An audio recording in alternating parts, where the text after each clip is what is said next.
The Philippines was recently tagged as one of the countries with the slowest yet most expensive internet connection in the world. In this report, Patricia De Leon tells us how the government plans to improve internet connectivity in the country. A simple status post on your Facebook account takes 19 to a maximum of 30 steps before finally appearing on your timeline. Before being connected, data requests from the user goes through different stages. There are generally 6 main stages. Once you press search, log in, post, or a link, your request is transmitted to a system network. A system network is a gateway that connects your request through a router connecting it to telcos or your internet service provider.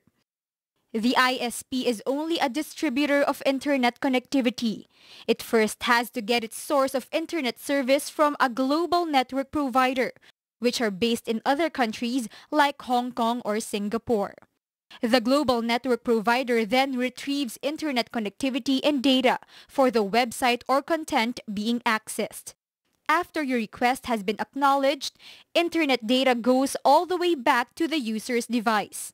However, the process of connecting to the internet is not always smooth, as data requests have to go through different internet exchanges in other countries, routers, and facilities where sometimes request for timeout happens.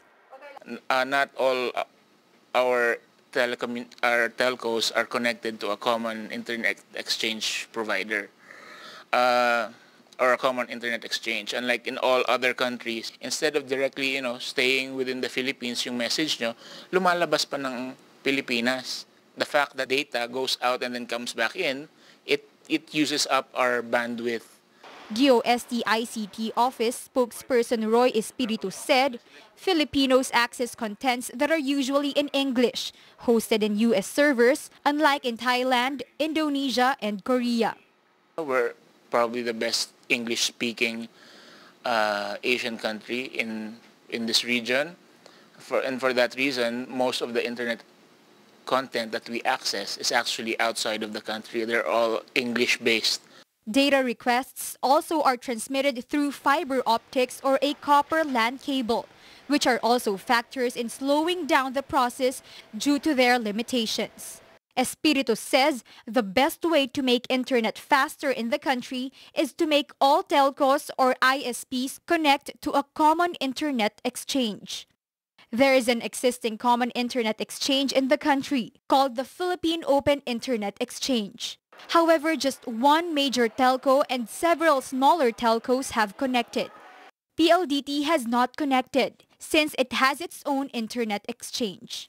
With the internet exchange kasi, it minimizes the number of hops your data has to go through to reach a particular destination. The Republic Act 7925 or the Philippine Public Telecommunication Policy Act of 1995 allowed the liberalization of the telecommunications industry and limiting the government from regulating the quality of service the ISPs have.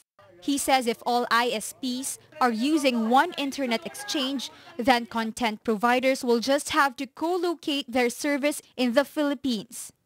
Data requests do not have to go out of the country anymore, making it possible for internet in the country to become faster.